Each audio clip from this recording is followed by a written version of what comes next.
Hello student, আসসালামু আলাইকুম। সবাইকে স্বাগতম নবম দশম শ্রেণীর পদার্থবিজ্ঞান ক্লাসে। আজকের ক্লাসে আমরা আলোচনা করব পদার্থবিজ্ঞানের নবম দশম শ্রেণী বইয়ের দ্বিতীয় অধ্যায়, সেটা হচ্ছে গতি। দেখো, গতি নিয়ে আমাদের আলোচনা করতে গেলে প্রথমেই জানতে হবে যে গতি কাকে বলে। সময়ের সাথে, দেখো এখানে লেখা আছে যে সময়ের সাথে বস্তুর অবস্থানের পরিবর্তন হওয়াকে গতি বলে। মনে করো একটা বস্তুকে আমি আমার এই ডাস্টারকে এখানে আমি রাখলাম, সে যদি সময়ের সাথে সাথে তার অবস্থানের পরিবর্তন করে, মনে করো সময়ও যাচ্ছে, তার অবস্থানটাও একে একদিকে যাচ্ছে বা অন্যদিকে যাচ্ছে বা যে কোনো দিকে যাচ্ছে, যদি এইরকম হয় তাহলে তাকে গতি বলে। যে সময়ের সাথে বস্তুর অবস্থানের পরিবর্তন হওয়াকে গতি বলে। এই যে অবস্থানের পরিবর্তন, এটা হচ্ছে আবার দুই প্রকার। হয় সে নাড়াচাড়া করে একদিকে চলে যাবে, আর না হয় সে ওই জায়গায় থাকবে। তাহলে এই গতি আবার কত প্রকার? দুই প্রকার। একটা হচ্ছে স্থিতি আর একটা হচ্ছে গতি। দেখো, স্থিতিটা কি?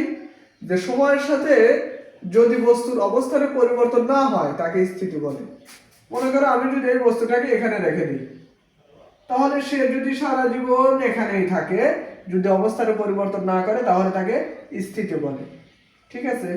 যেমন আমি এই দেয়ালটাকে ধাক্কাচ্ছি, ঠিক আছে, কিন্তু সে কিন্তু আমার এই বল প্রয়োগ করার ফলে সে কিন্তু আর তার অবস্থানের পরিবর্তন করছে না, সে যেমন আছে তেমনই থাকতে চায়। এই যে সে তার অবস্থানের পরিবর্তন করতে চাচ্ছে না, তার মানে কিন্তু দেয়ালটা স্থির আছে। ঠিক আছে, দেয়ালটা স্থির।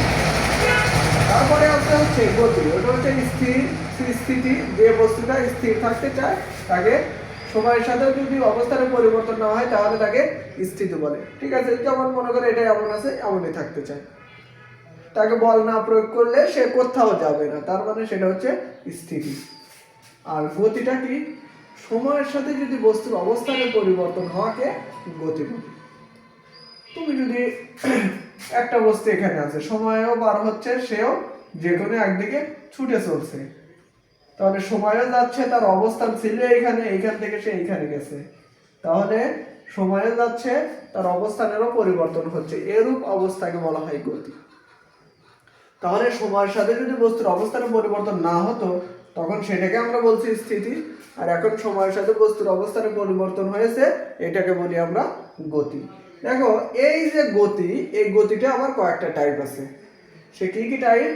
একটা হচ্ছে সরল রৈখিক গতি, আর একটা হচ্ছে চলন গতি, ঘূর্ণন গতি, পর্যায়বৃত্ত গতি এবং স্পন্দন গতি।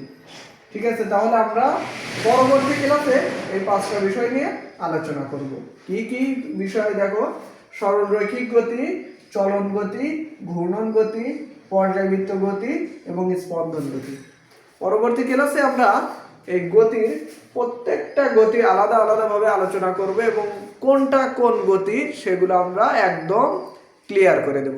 তাহলে পরবর্তী ক্লাস করার জন্য তোমাদের সবাইকে স্বাগতম। অগ্রিম আমি তোমাদেরকে দাওয়াত করলাম, ঠিক আছে, পরবর্তী ক্লাসটা করার জন্য। তাহলে আজকে এই স্থিতি, গতি এবং আমাদের যে গতিটা পাঁচটা প্রকার আছে, এগুলোই যথেষ্ট। পরবর্তী ক্লাসে আমরা এই সবগুলো পাঁচটা আলাদা আলাদা করে আমরা সবগুলো আলোচনা করবো। তাহলে পরবর্তী ক্লাস দেখার জন্য তোমাদের সবাইকে অগ্রিম স্বাগত জানানো হলো। আজকে এ পর্যন্তই। আসসালামু আলাইকুম।